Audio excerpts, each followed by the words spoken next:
It is now my pleasure to introduce the Dean of the College of Arts and Sciences, Dr. Uhuru Williams. Dr. Williams was appointed in 2017, and under his outstanding leadership on campus, as well as through his public engagement and external outreach, he has truly elevated the profile of the College of Arts and Sciences and of the university. He is a well-known historian of African American history and culture, a civil rights activist, and a strong proponent of education. He is frequently called on by media and organizations around the country to share his expertise and experience. In addition, he's made great strides in really strengthening our connections with our community. And for that, we are very, very grateful. And I'd now like to welcome my friend, Dr. Uhuru Williams.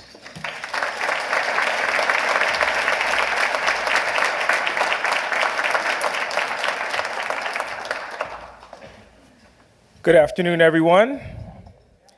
Do that like church. Good afternoon, everyone.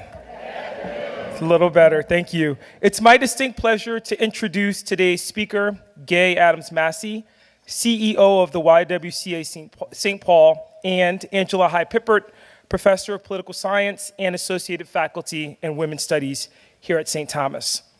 I would be remiss, however, if I did not recognize in some substantive way, given that this is also Women's History Month, the remarkable leadership of the three women with whom I will share the stage today. Without being partisan, I was struck by the departure of one of the last women from the slate of Democratic Party hopefuls yesterday, because I've witnessed and benefited firsthand from the transformative impact of strong and visionary female leaders. Our president, Dr. Julie Sullivan, is a prime example. During her tenure at the University of St. Thomas, she is pushing us not only to maintain high standards of academic excellence, but to work boldly to tackle issues of diversity, equity, and inclusion. And she's moved us away from being a silo of academic privilege to a new model of what I like to call a communiversity, where theory meets practice in the engagement of campus, community organizations, and industry to work toward the greater good of the wider community. This should remind all of us today, if not every day, of the need for visionary leadership unencumbered by outdated, and quite frankly, undemocratic notions of gender that continue to hold us back in detriment to those with the foresight, energy, and passion to move us forward.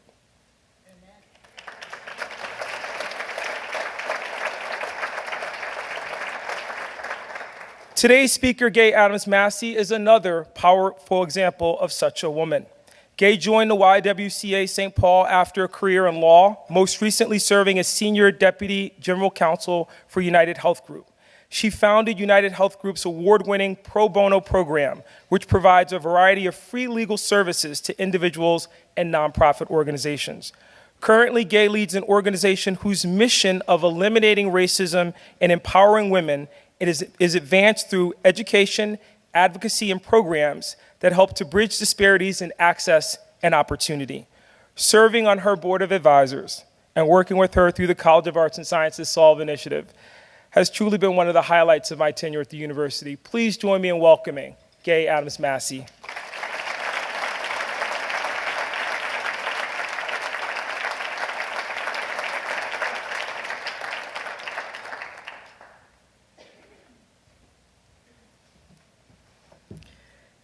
I'm really honored to be with you all here today, and I'd like to start with a quote from renowned anthropologist Margaret Mead. "Never doubt that a small group of thoughtful, committed citizens can change the world. Indeed, it's the only thing that ever has." I like this quote because I think it reflects a core belief of people who pull together to work to address challenges that confront our communities and our world.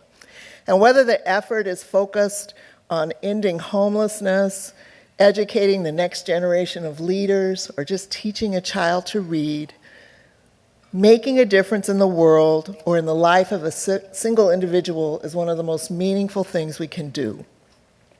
We are each here today because someone changed our world. It might have been a parent or a friend, might have been an institution like the University of St. Thomas or YWCA St. Paul. Whoever or whatever it was, we didn't make it to where we are today by ourselves. I am pleased to share the story of YWCA St. Paul with the University of St. Thomas community I'm proud to know as neighbors and partners. As I prepared for this presentation, I was struck by the similarities between our two organizations, most notably our shared commitment to advancing the common good. At the heart of our work at YWCA St. Paul are women, girls, and their families. Our mission, as Dr. Williams mentioned, is to eliminate racism, empower women, and promote peace, justice, freedom, and dignity for all. The YWCA USA is the oldest and largest multicultural women's organization in the world. With affiliates in more than 120 countries, the YWCA has long been committed to women and girls leading change for social justice, gender equity, and a world without violence or war. Today, I'll share a few facts about the work YWCA St. Paul is doing locally to advance our mission. But before doing that, I'd like to share a little history. I'm a history buff, and I couldn't resist. YWCA St. Paul was founded in 1907, just 20 years after St. Thomas. Like you, we opened our doors to serve the needs of young people.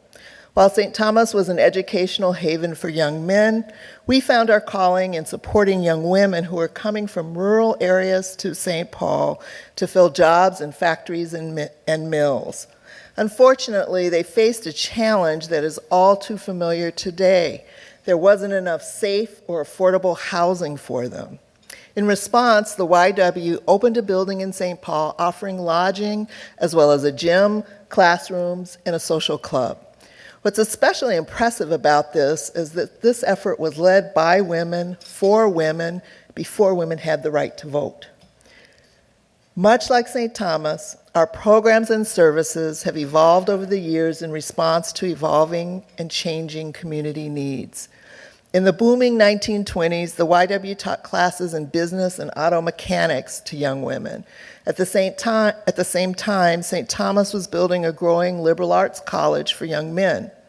During the Depression, we focused on job assistance and counseling to those fighting to make ends meet.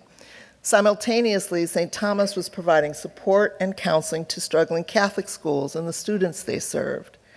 In the 40s, we helped women learn key job skills so they could replace the workforce going off to fight in World War II, while St. Thomas converted into a naval training base, filling a campus left empty by the students who were off at war. After the war, we shifted our focus to education and recreation. Over at St. Thomas, you were doing the same thing, opening the College of Education and winning division titles in football, baseball, and hockey. I'm not sure if I can say you followed our lead, but in the 70s, St. Thomas began welcoming women to the school, offering another opportunity for women to grow and advance right here in St. Paul. The 80s and 90s were a time of expansion for both organizations. St. Thomas added the Minneapolis campus, and we opened the first emergency shelter for women and children in the state of Minnesota, and then expanded transitional housing and our youth programs. Today, we continue to work on issues of social justice, economic opportunity, and social welfare, always looking for ways to strengthen the community and bring people together. Now that you know a little bit about our history, I'd like to share some facts about what we are tackling today and where we are headed. In our work, we often reference a Kenyan proverb, "Sticks in a bundle are unbreakable." We believe this concept reflects the power of caring communities, the greater strength and impact of working together. The services we offer strengthen each person who comes through our doors, but the true strength comes from the broader community of empowered individuals and families that we are building. We offer programs offered in four key areas: employment and economic development, fighting homelessness, empowering youth, and health and wellness. I'm going to give you a brief sampling of each focus area, so let's start with employment and economic development. But before we do, let's start with a quick poll. Do you know where Minnesota ranks nationally in terms of racial disparities in things like income, employment, home ownership, and educational achievement? Okay, I want to see a show of hands. How many think 8%?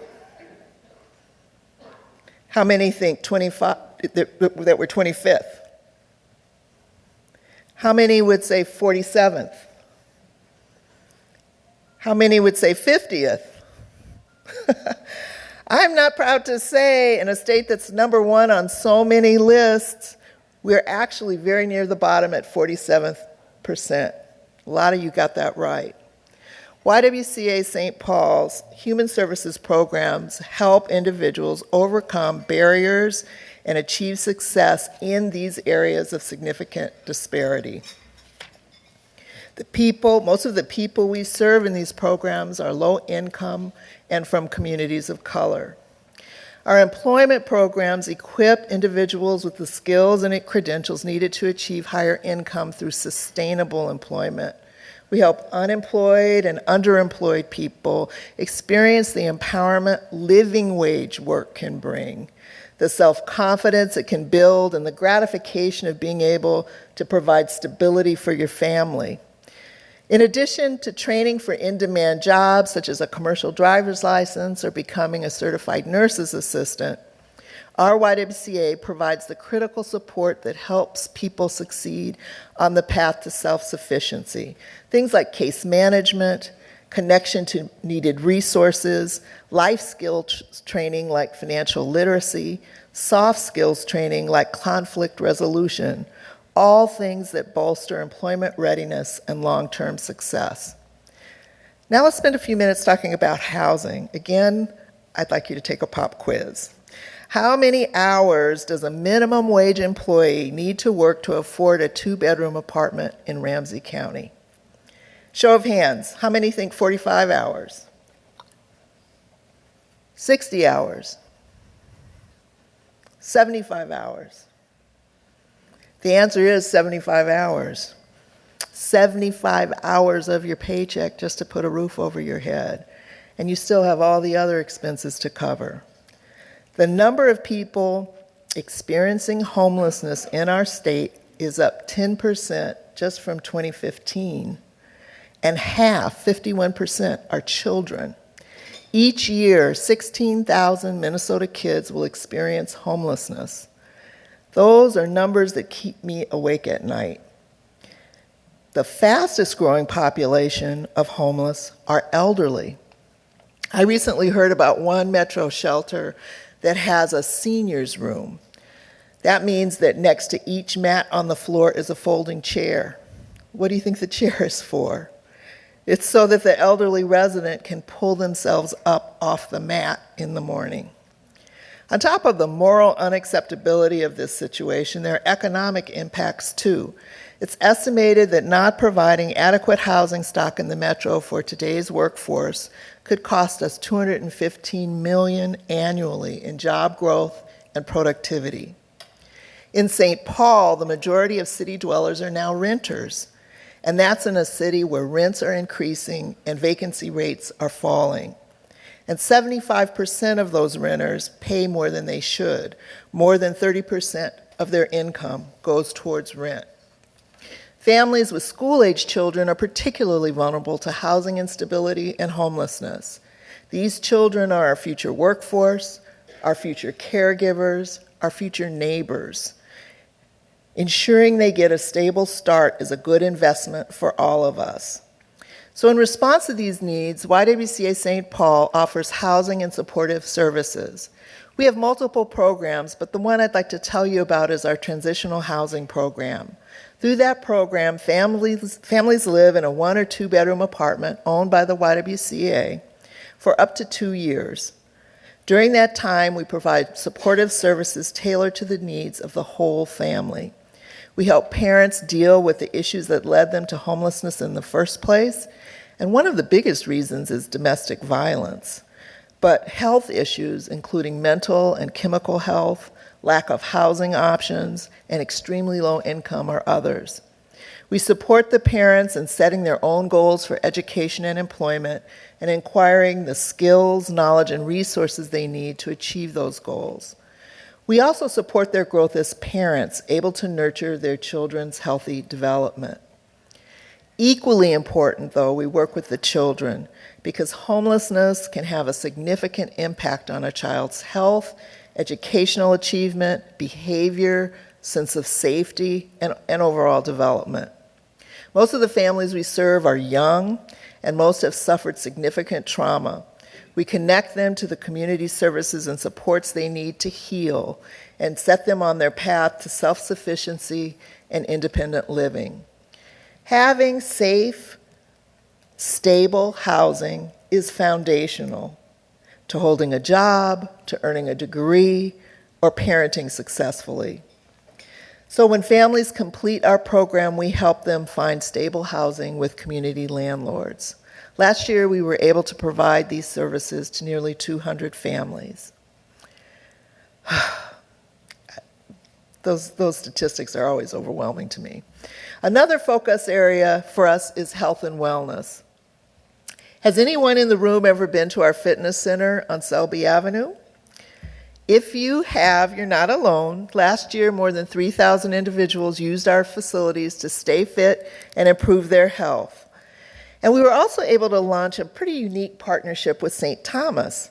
To help you better understand that partnership, let's do a quick survey. What is the leading cause of fatalities in older Americans today? If you think it's car accidents, raise your hand. What about cancer? What about falls? You guys are too smart. Finally, what about strokes?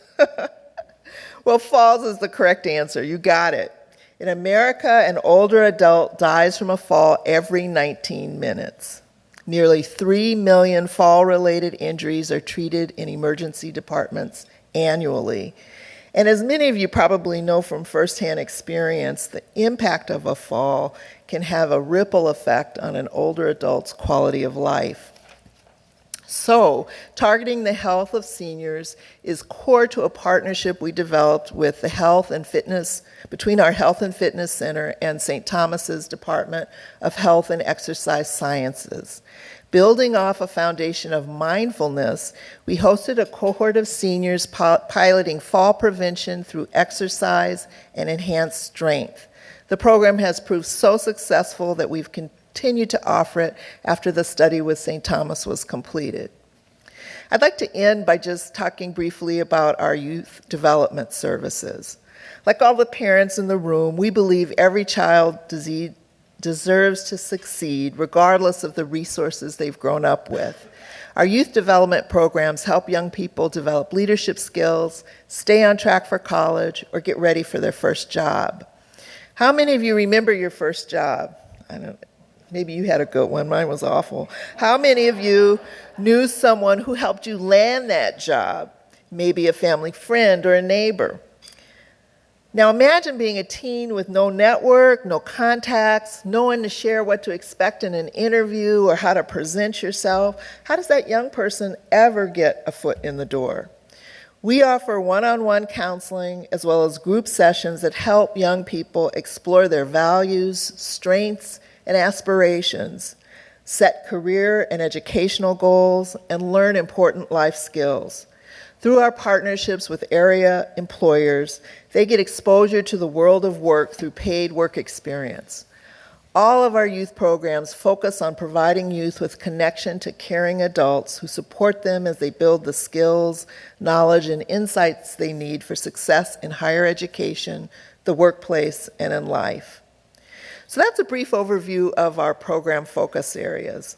Every day, thousands of people in our community struggle to earn a living wage, to find decent, affordable housing, to ensure their kids have the support they need for a good start in life.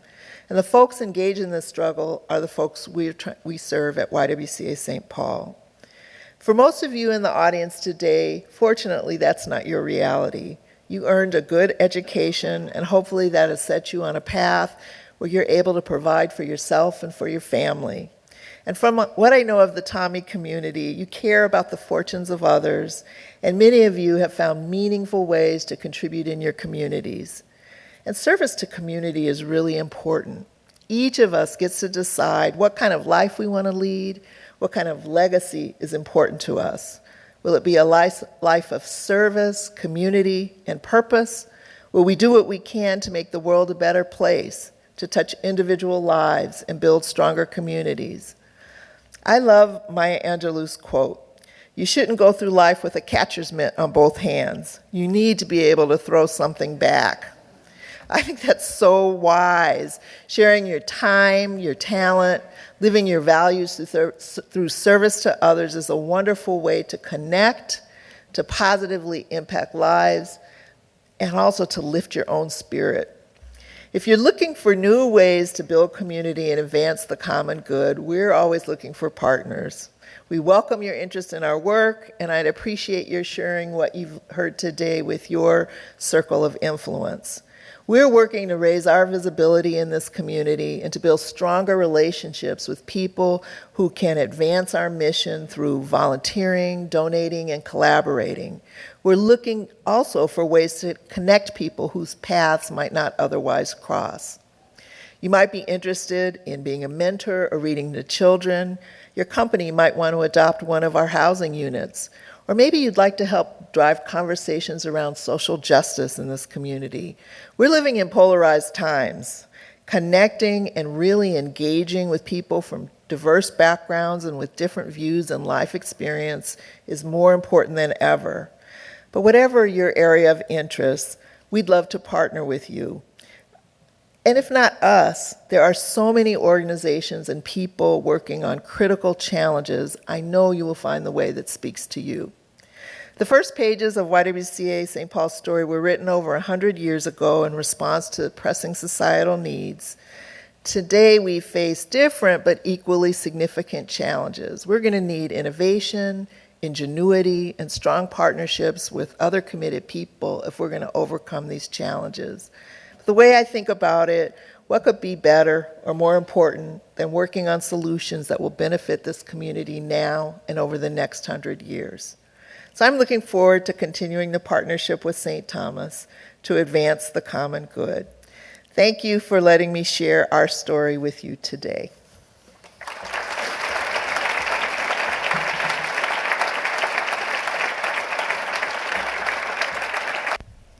Thank you, Gaye, for those really powerful words, and thanks, Dr. Williams, for joining us for this part of the program.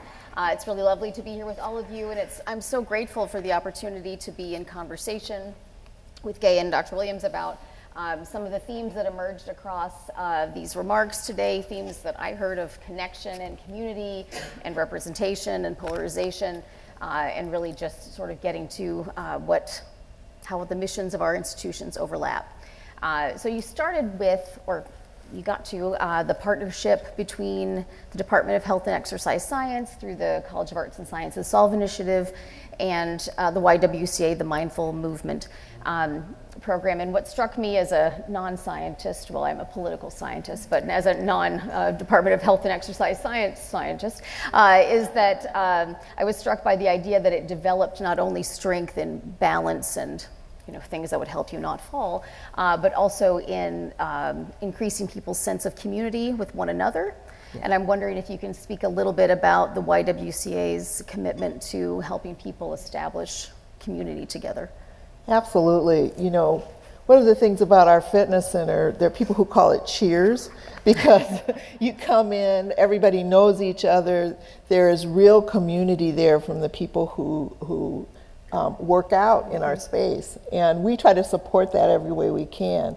Building community is really at the heart of what we do at the YWCA, whether it's communities of small people who have a shared passion or interest, or building the larger community, because that's how we view our work. Mm-hmm. Our mission, eliminating racism, empowering women, promoting peace and justice, those are big aspirational things, but they all go towards strong communities where everyone has an opportunity to thrive. Mm-hmm. And so all of our programs, all of our services are geared toward building community in some way. Mm-hmm. And Dr. Williams, Dr. Sullivan talked about it in her introduction for you, but I'm wondering if you can speak a little bit about the importance of community in your work. In the time that you've been at St. Thomas, we've been focused more on becoming more externally facing and more rooted in the work of the community that the community actually wants done. And I'm wondering if you can speak a little bit about the importance of that and your legacy here and how we can all work to continue that. I think it's a shared enterprise. When I arrived, I remember sitting down for the first time with Julie Sullivan and having a conversation about what her aspirations for the university were. And she was very clear that we had to move away from a model of transactional engagement with community partners, that this was about being transformative, and that's a longer term engagement with the people in this community to work toward the common good. So she was reimagining for us the way we could show up as authentic partners in spaces with people like Gaye and other organizations. What struck me about that is that our missions overlap in so many tangible ways, and Gaye did a phenomenal job in just presenting the history and showing the ways that we've been working, in some sense, parallel to each other, but never making those connections in a way that allowed us to take a look across the aisle and say, hey, wait a minute. As Jim Nicolai introduced me to Pahua Hoffman, this is the same work, and if we could pool our resources, put some of the smartest people at the table, that idea of a community really becomes a reality. I think I'm very grateful to Gaye for demonstrating to us through Solve that when we came to the table and asked her about this, our model was we didn't want to come to the community as volunteers. We wanted to ask community partners to say, what's your challenge? Share with us what your challenge is. And Gaye said, you want challenges? We have a bunch. Yeah, I did say that. And organically, it worked out that we found something that our faculty and the Y personnel could work on, and I'm just excited to see where that goes from here. Okay, great. I'm wondering if we can talk a little bit more about the power of community and connection, and then I love the idea of sticks in a bundle not being able to be broken, and the power of that, and then maybe link it to the power of representation, because we know both symbolically and substantively that it matters who represents us in political office. And they're thinking she's a political scientist. Like, yes, it's always going to come back to the idea of representation, but I think it fits really nicely since the YWCA's mission involves empowering women. We have another shared commitment that I'd like to just mention a little bit in addition to your remarks, because as part of the College of Arts and Sciences Solve Initiative, we are now a national network partner of Ready to Run. So we are going to launch our first Ready to Run Minnesota training on May 2nd. Ready to Run is a nonpartisan campaign training program that encourages women to run for political office. It's so nonpartisan that we don't discuss issues at all. We just are talking about how am I going to fundraise, how am I going to talk to the media, how do I build a campaign program, how do I find a campaign manager, things that people would need to know if they weren't already integrated into a political party, because those people actually need that training less. So I'm wondering if you can speak a little bit to how a group of empowered women, a community of empowered women who are ready to run, how that might shape our political landscape. I think empowered women can do just about anything, personally, but the fact is, women are about slightly over half the population in this country, but still significantly underrepresented in political leadership. And it's just not smart not to take advantage of the talent and skills, fully take advantage of the skills of the folk of half of your population. And I think whenever you achieve gender diversity, you're going to have more diverse ideas, life experiences, skills at the table. So there'll be a broader range of issues that are raised and addressed. And that just makes our democracy stronger. So I think this is something that we need to be pushing for, and I'm excited about University of St. Thomas being part of Ready to Run. Yeah, I am too. I should mention that early bird registration is April 3rd, half the cost. And so again, I think that we're just very excited about the impact that program will have, not only on the people in the room, but on our politics writ large.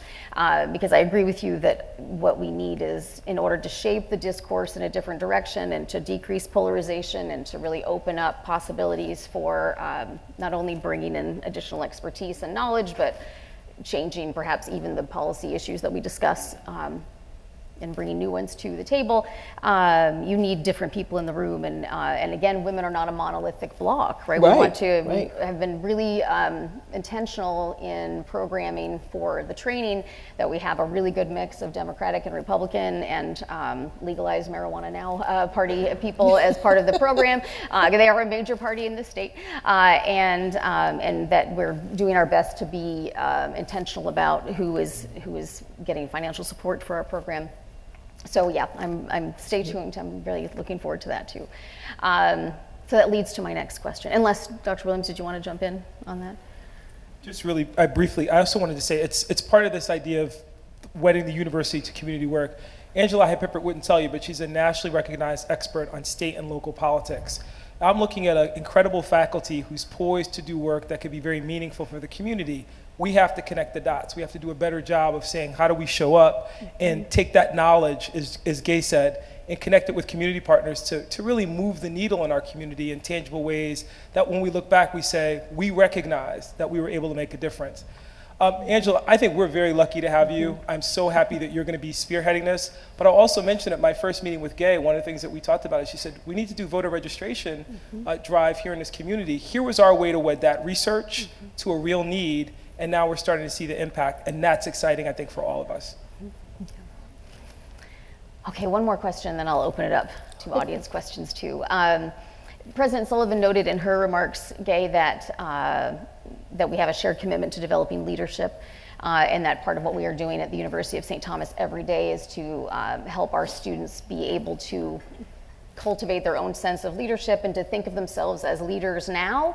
And then I always encourage my students to think of themselves as they will be leaders in myriad communities. They will be leaders in their own organizations. They will be leaders in their communities. They could be leaders in their religious organizations, and that those will require capacity building across a number of different dimensions. And you are clearly a remarkable leader. I know a quick glance at your bio. And then obviously being in the room today, we can be aware of that. I'm wondering if you can speak to what you consider to be the most important qualities of effective leadership, and to think a little bit about how faculty and staff in the room, how we can help give students the tools that they need to develop those skills for themselves. That's hard. If you go on the internet, you can Google and get all these lists of what it takes to be an effective leader.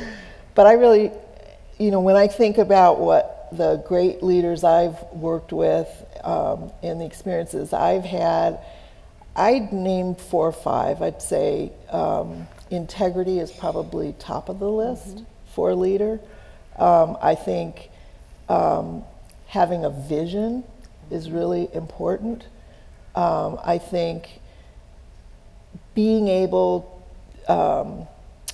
having a passion for what you're doing, for the mission of the organization you're leading or the initiative, but also for the people who are going to help you get there.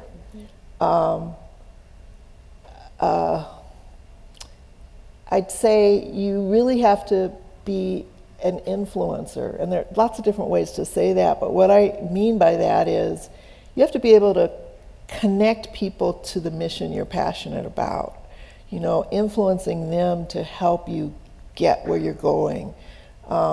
Being able to talk about it in a way that it's meaningful, and if you're working with a team or with others on a project, helping them see how what they do is connected to that mission, is advancing that mission. Because you have people who are doing all kinds of things and they may not see that, how they're connected to that big picture idea that you're trying to advance. So I think that's really important. And then finally, I'd say being authentic and optimistic is really important in leadership. I mean, you may face really big challenges, but if people can't look to their leader as someone who kind of sees the way we're going to tackle these challenges, so that optimism has to be there. coupled with willingness to make hard decisions and all of that, but that optimism is there. And it has to be authentic, because people can sniff out inauthenticity pretty readily. So that would be my list. Okay. How about you, Dr. Williams? You have remarkable leadership skills as well. We should probably let you weigh in. Impossible to follow that. Yeah.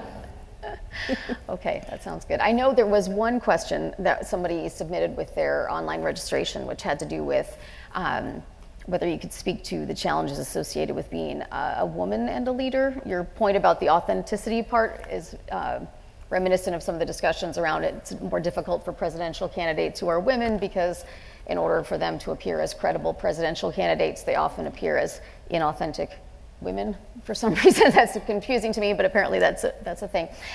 So I'm wondering if you can speak a little bit to that. Sure. I've never been in politics, so my observations are as good as anybody's in the room on that. But I would say, from my experience in my corporate life and nonprofit leadership, things have changed a lot during the course of my career. But I have found that sometimes you don't look the part people are, you don't look the way people expect. And I experienced that a lot. When I started my career as an attorney, well, even before I started, I tell this story how I couldn't get a job because I had a great big afro, and nobody would hire me. And I was at a good school with good grades. And finally somebody said to me, "You don't look the part, you gotta cut that hair." And I cut my hair, I got the job, and then I grew it back because it was just a matter of principle. And I found I had to be really prepared. I had to be comfortable being the only in the room, whether it was the only woman or the only African American. I felt like I had to work harder and be better to be heard. I think things are changing, but we aren't there yet.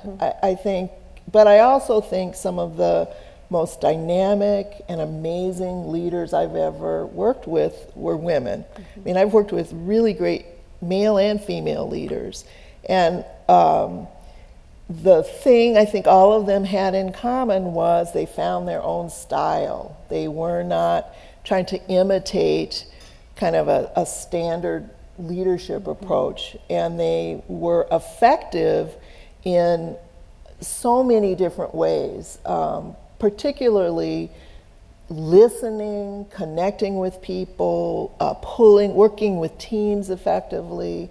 I don't want to stereotype, because men and women, we're all different, we're all individual, but I think women do have more challenges still, but I think with so many good leaders out there, things are getting better for us all the time. Yeah. Okay. It's time for audience questions. If anyone has a question.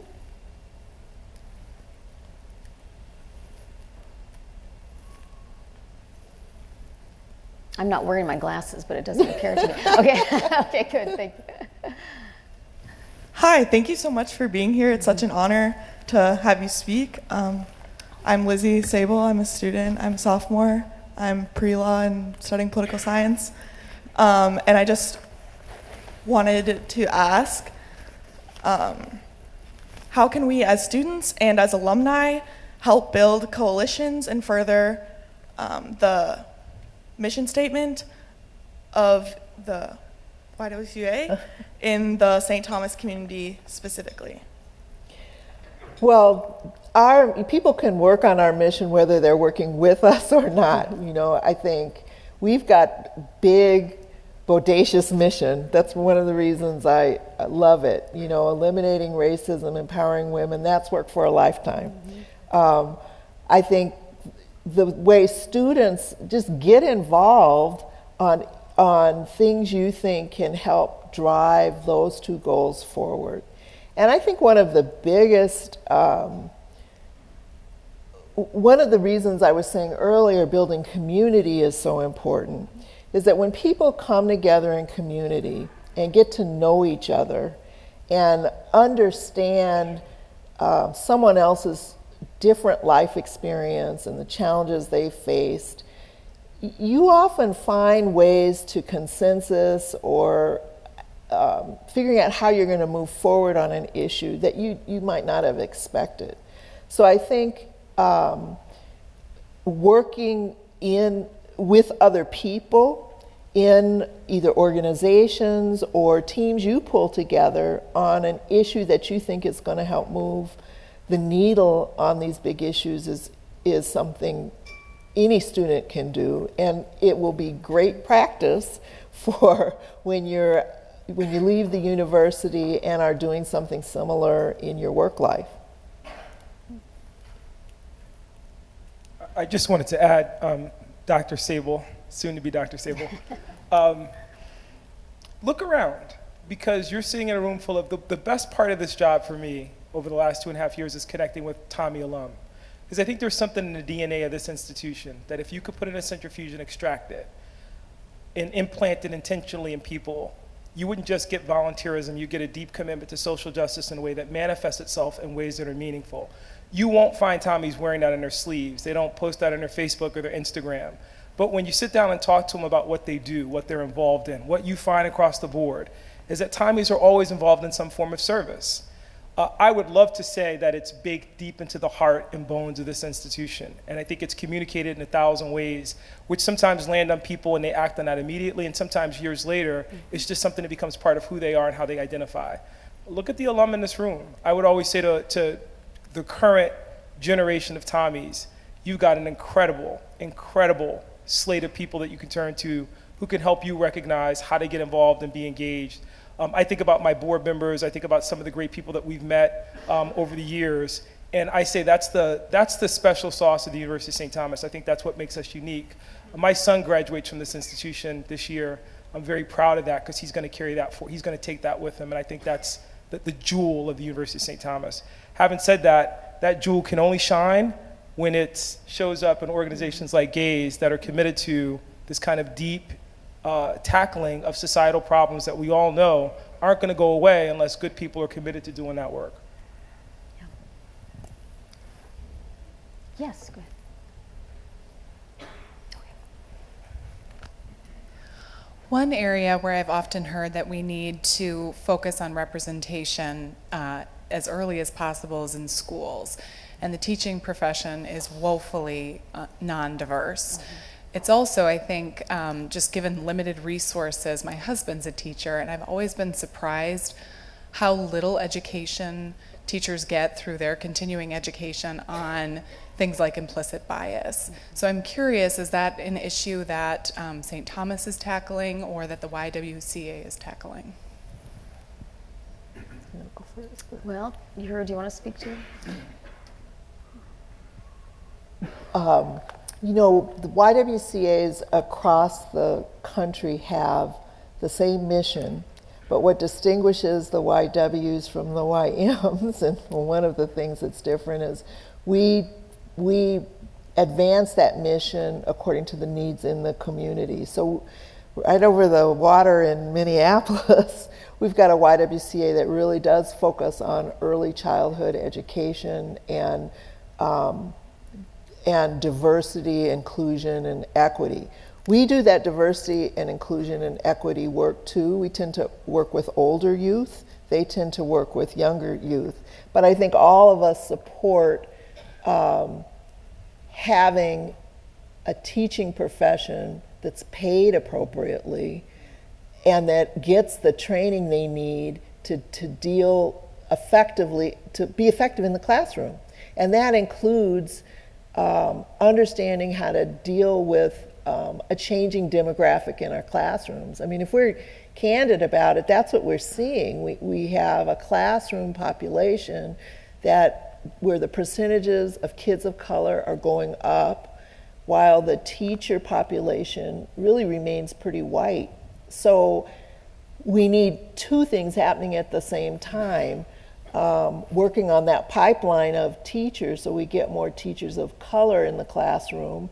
Because, I mean, as our population changes, that's something that just needs to happen. And the reality is, if you're a kid from a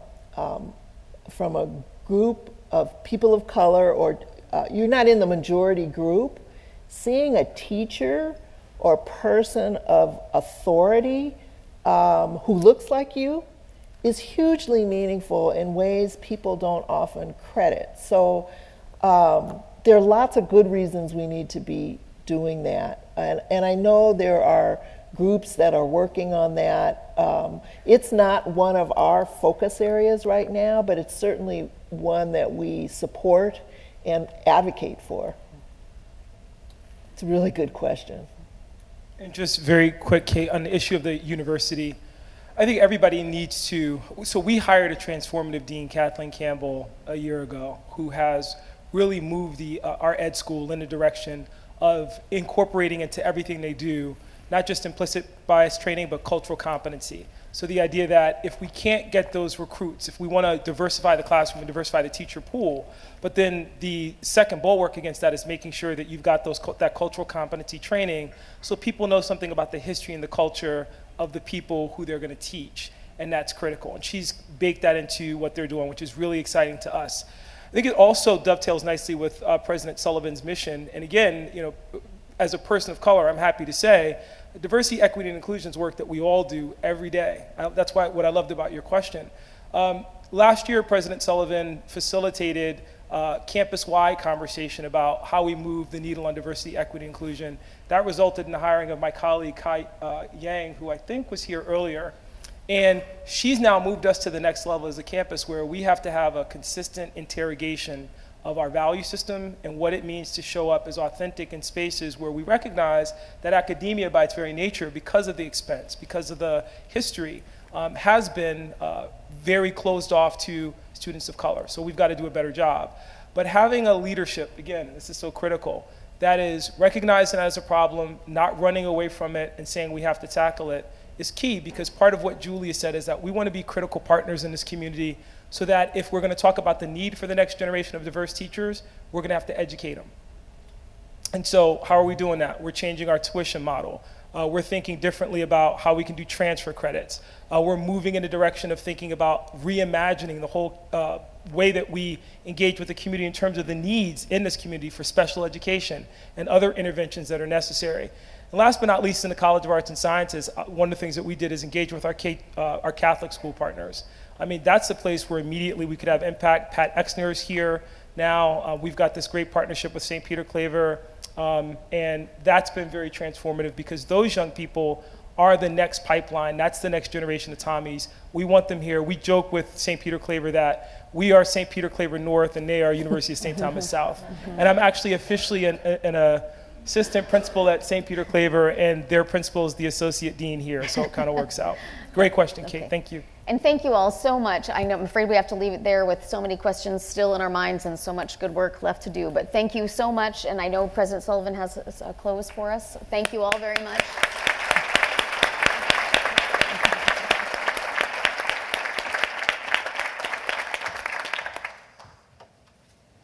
Well, thank you. Thank you, Gaye. Thank you, Uhuru. Thank you, Angela, for your outstanding leadership. And one quick addendum to Uhuru's answer, and then also the School of Education has online courses in cultural competency for existing teachers. And that's due to Kathleen, our wonderful dean. And Gaye, thank you. Thank you for reminding us of our responsibility to connect with, engage with, partner with, care for, steward, nourish our communities. We really appreciate it. Thank you.